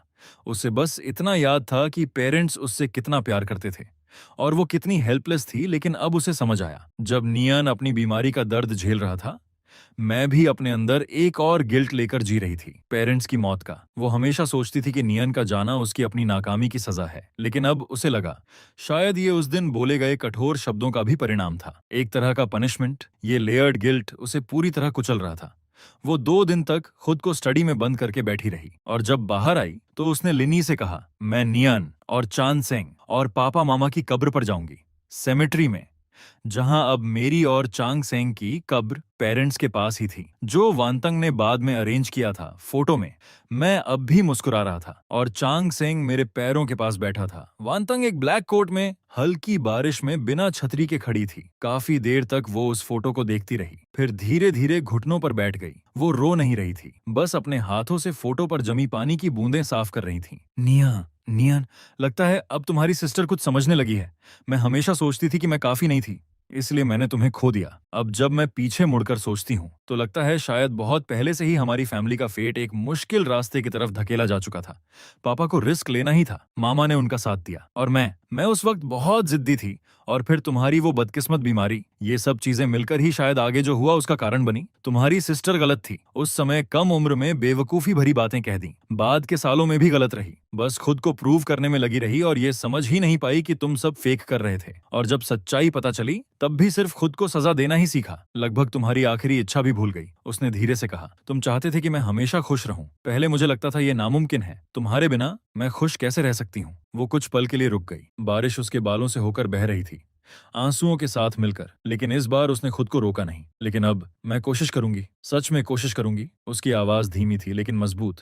मैं तुम्हारी तरफ से नियन चांग सेंग फाउंडेशन को आगे बढ़ाऊंगी, तुम्हारे जैसे और बच्चों की मदद करूंगी, कंपनी को भी ऐसा बनाऊंगी जो ज्यादा लोगों की मदद कर सके, और मैं अपनी जिंदगी को भी एक्सेप्ट करने की कोशिश करूंगी, व्यू को भी। वो बच्चा भी आसान जिंदगी नहीं जी रहा। उसने धीरे से फुसफुसाया, नियन, शायद मैं खुद को कभी पूरी तरह माफ नहीं कर पाऊंगी, लेकिन मैं वादा करती हूँ अब मैं अतीत में नहीं फंसी रहूंगी, मैं अच्छे से जीऊंगी, तुम्हारी यादों को साथ लेकर। शायद यही तुम देखना चाहते थे, है ना? ये कहते हुए वो झुक गई और अपना माथा उस ठंडी कब्र पर टिका दिया, जैसे उस पार से कोई जवाब महसूस करना चाहती हो। थोड़ी देर बाद बारिश थम गई, बादलों के बीच से हल्की धूप निकली, कब्रिस्तान पर पड़ते हुए और उन सफेद क्राइसेंथेमम्स पर चमक उठी जो उसने अभी रखे थे। उनकी पंखुड़ियों पर जमी बारिश की बूंदें चमक रही थीं। वॉटंग धीरे धीरे खड़ी हुई, आखिरी बार मेरी तस्वीर को देखा और फिर मुड़कर चल दी। उसके कदम पहले जितने भारी नहीं थे, अब भी धीमे थे, लेकिन उनमें एक अजीब सी मजबूती थी। कब्रिस्तान के पास पाइन ट्रीज के बीच से हवा गुजर रही थी, हल्की सी सरसराहट के साथ, जैसे कोई लंबी सांस छोड़ रहा हो, या फिर राहत की एक धीमी फुसफुसाहट। शायद यहीं ये कहानी अपने अंत तक पहुंचती है, माफी, पछतावा और रिडेम्पशन की कहानी, और उन घावों के साथ आगे बढ़ने की। वांतंग की जिंदगी आखिरकार उस सबसे दर्दनाक चैप्टर को पार कर चुकी थी और अब एक नया चैप्टर शुरू हो रहा था, जिसमें अब भी गहरा दर्द था, लेकिन उसके साथ साथ एक हल्की सी शांति भी धीरे धीरे जगह बना रही थी। उसकी जिंदगी का रिदम बदल गया था। वो अब भी बिजी थी, लेकिन पहले जैसी खुद को सजा देने वाली बेचैनी नहीं थी। उसने रेगुलर थेरेपी शुरू की, अपने अंदर के उन जटिल इमोशंस को समझने के लिए। पेरेंट्स की मौत का गिल्ट और मुझे ओवर प्रोटेक्ट करने की चाह, जो बाद में टूटकर पछतावे में बदल गई। ये प्रोसेस आसान नहीं था, इंसोम्निया और मूड स्विंग्स के साथ भरा हुआ था, लेकिन उसने हार नहीं मानी। व्यू के साथ उसका रिश्ता भी बदलने लगा। पहली बार उसने खुद उसे कॉल किया, एक लंबी ओवरसीज कॉल। उसने ज्यादा पुरानी बातें एक्सप्लेन नहीं की, बस दिल से थैंक यू कहा। उसे अपने भूले हुए हिस्से दिखाने के लिए उसने कहा कि वो उसकी डिस्टेंस और इनसिक्योरिटी समझती है, और साफ कहा, खून का रिश्ता हो या ना हो, अब हम फैमिली हैं और मैं चाहती हूं कि हम सच में एक कनेक्शन बनाएं। नियन चांग सेंग फाउंडेशन भी लगातार बढ़ती गई। अब वो सिर्फ फाइनेंशियल हेल्प तक सीमित नहीं थी। उसने प्रोफेशनल टीम्स बनाई, medical social workers, psychological support, palliative care के लिए। एक एनुअल डिनर में एक लड़की जिसने ट्रीटमेंट पाया था, उसका हाथ पकड़कर रोते हुए बोली, आपकी और वोनियन की वजह से मुझे दूसरी जिंदगी मिली। उस पल वांतंग के दिल में सिर्फ राहत नहीं, बल्कि एक अजीब सी शांति आई, जैसे मेरी जिंदगी किसी और तरीके से आगे बढ़ रही हो। वो अब भी सेमेट्री जाती थी, लेकिन अब हर बार दुख में डूबी नहीं रहती थी। कभी कभी वो मेरे लिए सूरजमुखी लेकर जाती, जो मुझे पसंद थे। कभी कभी वो बस चुपचाप बैठ जाती और मुझे अपनी जिंदगी के बारे में बताती। फाउंडेशन का हाल, कंपनी की परेशानियां, जैसे पहले मैं उसके पास बैठा सुनता था। एक बार तो उसने चांग सेंग की छोटी सी कब्र के सामने एक नया टॉय भी रख दिया। चांग सेंग, इसका ख्याल रखना। वक्त उड़ता गया और फिर 2 साल और बीत गए। एक बिजनेस फोरम के बाद होटल के लॉबी में वांतांग की मुलाकात अचानक एक पुराने चेहरे से हुई। वही रिपोर्टर लिन, जिसने उस दिन डायरी को लाइव में पढ़ा था, अब वो मीडिया इंडस्ट्री में एक बड़ा नाम बन चुका था। उसके बालों में हल्की सफेदी आ गई थी। वो मुस्कुराते हुए आगे आया, लेकिन उसकी आंखों में अब भी एक हल्की सी तलाश थी। प्रेसिडेंट बो, बहुत समय हो गया। वांतंग ने शांत स्वर में हाथ मिलाया। रिपोर्टर लिन, कैसे हैं आप? दोनों होटल के कैफे में बैठ गए। थोड़ी देर सामान्य बातें करने के बाद लिन थोड़ी देर झिझका, फिर बोला, प्रेसिडेंट बो, इन सालों में आप ठीक हैं? वांतंग ने अपने कॉफी कप को धीरे धीरे घुमाया और खिड़की के बाहर चमकते शहर को देखते हुए कहा, ठीक कहूं तो पूरी तरह नहीं, लेकिन बुरा भी नहीं। मैंने खुद से समझौता करना सीख लिया है, पास्ट के साथ जीना सीख लिया है। शायद यही ग्रो करना होता है। बस इसकी कीमत बहुत बड़ी थी। वो थोड़ी देर रुकी, फिर बोली, उस डायरी ने बहुत लोगों को बदल दिया, मुझे भी। उसने मुझे जिंदगी की नाजुकता और रिश्तों की कीमत समझाई। मैं हमेशा आपको प्रॉपरली थैंक कहना चाहती थी, और सॉरी भी, उस वक्त जिस तरह आपने सब सामने लाया। लिन ने हल्की मुस्कान के साथ सिर हिलाया।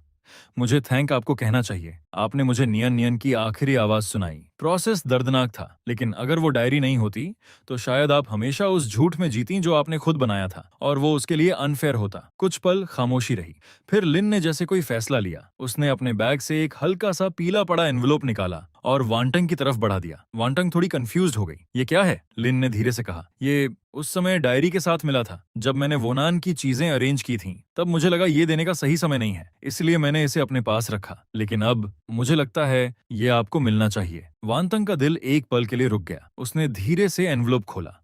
अंदर कोई लेटर नहीं था, बल्कि एक पुरानी सी कलर ड्राइंग थी, जैसे किसी नोटबुक से फाड़ी गई हो। उसके एजेस अनइवन थे। ड्राइंग में एक सीन था, नीला आसमान, चमकता हुआ सूरज, हरी घास, एक लड़की पोनीटेल में मुस्कुराती हुई। वो खुद थी, छोटी वांटांग। एक हाथ से एक छोटे लड़के का हाथ पकड़े हुए मैं, वॉनन, और दूसरे हाथ में एक छोटा पप्पी, चेंग सिंह। पीछे पापा और मामा खड़े थे, मुस्कुराते हुए। ऊपर कोने में टेढ़े मेढ़े लेकिन ध्यान से लिखे हुए शब्द थे, my family, author Wonan, wish, I hope my sister always be happy. और पीछे और भी छोटे और जल्दी जल्दी लिखे शब्द बाद में जोड़े गए थे, sister, sorry and I love you. Wantang की नजर धुंधली हो गई। उसे जैसे मैं दिख रहा था अपने आखिरी पलों में, दर्द से कांपते हाथों से ये ड्राइंग बनाते हुए। वो फैमिली जिसे वो सबसे ज्यादा चाहता था, लेकिन कभी पा नहीं सका। उसके दिल में कोई शिकायत नहीं थी, सिर्फ माफी और प्यार। वांतंग ने उस पतले कागज को कसकर पकड़ लिया, जैसे ये दुनिया की सबसे कीमती चीज हो। आंसू उस ड्राइंग पर गिरने लगे, लेकिन उसने जल्दी से उन्हें अपनी उंगलियों से पोंछ दिया, डरते हुए कि कहीं मेरे छोड़े हुए निशान मिट न जाएं। उसकी आवाज टूट गई। वो हमेशा मेरे बारे में सोचता था। लिन की आंखें भी भर आईं। उसने चुपचाप सिर हिला दिया। उस रात वंटंग ने उस ड्राइंग को केयरफुली फ्रेम किया, उसे अपने स्टडी में टांग दिया और उसके पास डायरी की कॉपी रख दी। वो काफी देर तक उसके सामने खड़ी रही, बस उसे देखती रही, बहुत देर तक। आने वाले दिनों में वांतंग फिर से वही पावरफुल सीईओ बन गई, बिजनेस वर्ल्ड में फेमस, और नियन चांग सेंग फाउंडेशन की फाउंडर भी। बाहर से वो पहले जैसी स्ट्रांग थी, लेकिन उसके दिल के सबसे गहरे हिस्से में उस 18 साल के लड़के, मेरे लिए और मेरे छोटे से पपी के लिए एक कोमल जगह हमेशा बनी रही। अब वो भूलने की कोशिश नहीं करती थी, उसने याद रखना चुन लिया था। वो इस भारी प्यार को अपने साथ लेकर दुनिया में आगे बढ़ती रही, वैसे ही जीने की कोशिश करती रही जैसा मैं उसे देखना चाहता था। उसे पता था कि जिंदगी की बारिश फिर कभी भी लौट सकती है, लेकिन अब उसके दिल में उसने मेरे और अपने लिए एक हमेशा का वार्म अम्ब्रेला बना लिया था। ये कहानी पूरी तरह हैप्पी एंडिंग नहीं थी, लेकिन अब इसमें एक सच्ची कंप्लीटनेस थी, घावों के साथ भी आगे बढ़ने की। उसकी जिंदगी धीरे धीरे एक नई नॉर्मेलिटी में बदल गई। वो ड्राइंग, माई फैमिली, उसके दिल के सबसे ठंडे कोने में एक छोटी सी रोशनी बन गई। उसने अपने दुख को मिटाया नहीं, लेकिन उस तीखे गिल्ट को कम कर दिया। अब उसे समझ आया कि मैं उसे सिर्फ दर्द और पछतावा देकर नहीं गया, बल्कि एक सच्चा साफ प्यार और दुआ भी देकर गया हूं। और यही समझ उसे सच में आगे बढ़ने की ताकत दे गई। उसने अब अपनी जिंदगी को खुद शेप करना शुरू किया, सिर्फ काम तक सीमित नहीं रही। उसने अपने पुराने शौक ऑयल पेंटिंग को फिर से शुरू किया, वीकेंड क्लासेस ज्वाइन की, स्टूडियो में टर्पेंटाइन की खुशबू, ब्रश के कैनवास पर चलने का एहसास उसे एक पुरानी शांति देता था। वो लैंडस्केप्स बनाती, स्टिल लाइफ बनाती, लेकिन कभी इंसानों को पेंट नहीं करती, खासकर अपनी फैमिली को नहीं, क्योंकि वो एक ड्राइंग जो मैंने बनाई थी वही उसके लिए इनाफ थी। उसे खराब करने की हिम्मत नहीं थी। वायु के साथ उसका रिश्ता भी अब नेचुरल हो गया था। ग्रेजुएशन के बाद वायु वापस देश आया, लेकिन बीओ ग्रुप में नहीं गया। उसने अपनी मेहनत से एक टेक पब्लिशिंग कंपनी ज्वाइन की। वंतंग ने उसकी चॉइस का रिस्पेक्ट किया। जब भी उसे गाइडेंस चाहिए होती वो एडवाइस देती, ऑर्डर नहीं। कभी कभी दोनों साथ खाना खाते, काम की बातें करते, जिंदगी की बातें करते, जैसे एक नॉर्मल भाई बहन। एक बार वायु अपनी गर्लफ्रेंड को उससे मिलाने लाया। लड़की थोड़ी नर्वस थी। वांतंग ने मुस्कुराकर उसे रेड एनवलप दिया। अच्छे से रहना, एक दूसरे को समझना। उस पल उसे लगा, अगर मैं होता तो शायद वो भी ऐसी ही मोमेंट्स जीती। फाउंडेशन भी धीरे धीरे और बड़ी होती गई। अब वो मेडिकल रिसर्च इंस्टीट्यूशंस के साथ काम कर रही थी। लिवर कैंसर की अर्ली डिटेक्शन और टारगेटेड ड्रग्स पर रिसर्च फंड कर रही थी। वांतांग अब सिर्फ इन्वेस्टर नहीं थी, वो खुद प्रोजेक्ट डिस्कशंस में हिस्सा लेती, पेशेंट्स के परिवार की नजर से सुझाव देती। एक मीटिंग में एक यंग रिसर्चर एक्साइटेड होकर बोला, ये नई detection technology early liver cancer detection rate को 30% तक बढ़ा सकती है। ये सुनकर वांतांग की आंखें भर आईं। उसे याद आया, जब मुझे डायग्नोज किया गया था तब बहुत देर हो चुकी थी। उसने अपनी हथेली कसकर दबाई, इमोशंस को कंट्रोल करने के लिए। अगर ये पहले होता, यही सोचकर उसने और भी मजबूती से ऐसे प्रोजेक्ट्स को सपोर्ट करने का फैसला किया। समय धीरे धीरे बहता रहा। फिर एक ऑटम की शाम वांटंग को एक कॉल आया। ये नर्सिंग होम से था, वायु का नहीं, सियांग का। मिसेज सियांग की तबीयत खराब है, कंडीशन ज्यादा अच्छी नहीं है, वो आपसे मिलना चाहती हैं। वांटंग ने तुरंत अपने सारे प्लान्स कैंसिल किए और उस छोटे शहर की तरफ ड्राइव की, हॉस्पिटल रूम में जहां डिसइंफेक्टेंट की गंध फैली हुई थी। सियांग पहले से काफी कमजोर लग रही थी, चेहरा पीला था, लेकिन आंखें अब भी साफ थीं।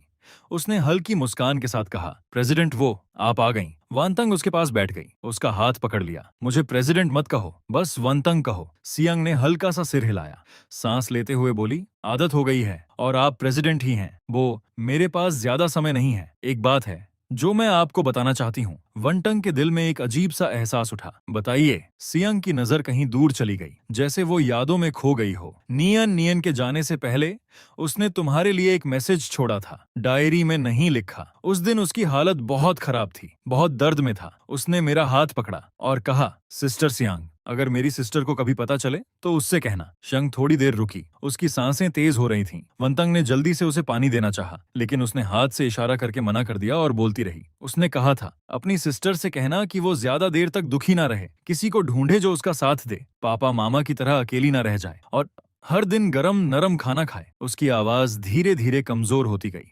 आखिरी शब्द तो जैसे सुनाई ही नहीं दिया। वांतंग की आंखों से आंसू चुपचाप गिरने लगे। ज्यादा देर तक दुखी मत रहना, किसी को ढूंढ लेना, रोज गरम खाना खाना, यही थे उसके छोटे भाई के आखिरी ख्याल। वांतंग का गला भर आया, उसने अपना चेहरा हथेली में छुपा लिया। सियांग धीरे से बोली, वो बेवकूफ लड़का, उसने कभी तुम्हें ब्लेम नहीं किया, हमेशा कहता था मेरी सिस्टर दुनिया की सबसे अच्छी सिस्टर है। कुछ दिनों बाद सियांग भी अपनी बीमारी से हार गई। वांतंग ने उसे मेरे पास ही दफना दिया, मेरी कब्र के पास। उसने फूल रखे और एक कप गरम चाय। अब जाओ, उससे मिलो। उसके बाद वांतंग ने सच में खाना सीरियसली लेना शुरू किया। उसने एक आंटी रखी जो उसके लिए स्टफ्ड बन्स बनाती थी। कभी कभी खुद भी खाना बनाना सीखती। किचन की गर्माहट उसे एक अजीब सा सुकून देती। एक दिन उसे कॉल आया, प्रोजेक्ट सक्सेसफुल हो गया था। दूसरी तरफ से खुशी से भरी आवाज आ रही थी। वाटंग सुनते सुनते हल्का सा मुस्कुरा दी। वो किचन में गई, उस वार्म लाइट में खड़ी होकर पहली बार उसने आंसू नहीं बहाए, बस धीरे से कहा, मैं अच्छे से जीऊंगी, तुम्हारे प्यार के साथ आगे बढ़ूंगी। वो अब भी सेमेट्री जाती थी, लेकिन अब जैसे पुराने दोस्तों से मिलने जाती हो। एक केटल लेकर जाती और उन्हें अपनी जिंदगी की बातें बताती। रूम की रोशनी और उसकी आवाज उसे याद दिलाती कि प्यार अब भी मौजूद है। नियन चांग सेंग फाउंडेशन अब लाखों लोगों की मदद कर रही थी। अर्ली डिटेक्शन प्रोग्राम्स ने अनगिनत जानें बचाईं। हर बार जब वो ऐसी खबर सुनती, उसके दिल का पछतावा थोड़ा हल्का हो जाता। एक इंटरनेशनल चैरिटी फोरम में लोगों ने कहा, नियन चांग सेंग एक फिलॉसफी जैसा है, रियल लाइफ से निकला हुआ। वंटंग ने हल्की मुस्कान के साथ कहा, असल में ये मेरे सीखने की वजह बन गया है। वाई यू का करियर भी सक्सेसफुल हो गया। टेक फील्ड में उसने अपना नाम बना लिया। वो अपनी गर्लफ्रेंड लिन वेई को वांतांग से मिलाने लाया। उसने जो ब्रेजस्ड पोर्क बनाया था उसमें उसकी माँ की कुकिंग की झलक थी। वनटंग के दिल में एक हल्की गर्माहट उठी। समय बीतता गया। 10 साल गुजर गए। वनटंग के बालों में सफेदी आ गई। उसकी आंखें अब ज्यादा शांत थीं। उसने धीरे धीरे अपने ऊपर का बोझ कम किया। स्ट्रैटेजी और चैरिटी पर फोकस करने लगी। अपने गार्डन में सूरजमुखी और सफेद क्रिसैंथेमम्स लगाए। एक डॉक्यूमेंट्री डायरेक्टर ने उससे कांटेक्ट किया। नियन चांग सेंग की कहानी पर फिल्म बनाने के लिए वनटंग ने सोचकर हाँ कहा, लेकिन एक कंडीशन रखी। सच्चाई दिखाई जाए और फोकस फाउंडेशन के काम पर हो। कैमरा में वो शांत और कॉन्फिडेंट दिख रही थी। जब वो फाउंडेशन की बात करती उसकी आंखों में चमक आ जाती। किसी ने पूछा, आप उस अंधेरे से कैसे बाहर आईं? वॉन्टंग ने धीरे से कहा, बाहर नहीं आई, बस उसे अपने साथ जीना सीख लिया। जिनसे हम प्यार करते हैं वो हमेशा हमारे अंदर का हिस्सा बन जाते हैं। डॉक्यूमेंट्री ने लोगों को गहराई से छू लिया। उसकी कहानी एक एग्जाम्पल बन गई। टूटने के बाद खुद को दोबारा बनाने की व्यू की शादी में वनटंग स्टेज पर खड़े नए जोड़े को देख रही थी और अनजाने में सोच रही थी, अगर नियन नियन होता तो शायद वो भी यहाँ होता, उसके पास खड़ा, मुस्कुराता हुआ। कुछ लोग भले ही हमारे साथ मौजूद ना हो, फिर भी वो हमारे लिए खुश होते हैं। सिस्टर, तुम्हें खुश रहना चाहिए। समय बीतता गया।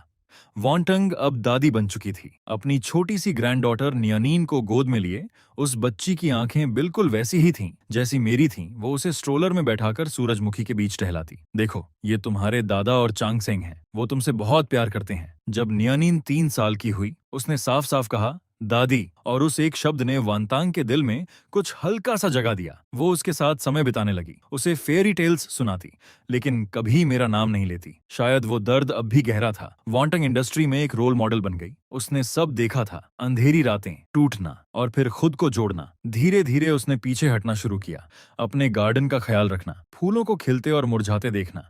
एक रात नियानिन ने आसमान की सबसे चमकीली स्टार की तरफ इशारा किया। दादी, वो चमक रहा है। वांतंग ने मुस्कुराकर कहा, शायद तुम्हारे दादा हमें देख रहे हैं। उसके 70वें बर्थडे पर वायु ने उसे एक हैंडमेड फोटो एल्बम दिया।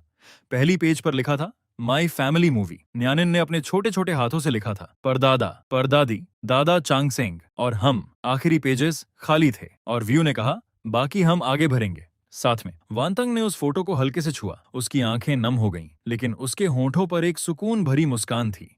ये गिफ्ट उसे ये बता रहा था कि मैं कभी भुलाया नहीं गया। मैं अब भी फैमिली की यादों में जिंदा हूं।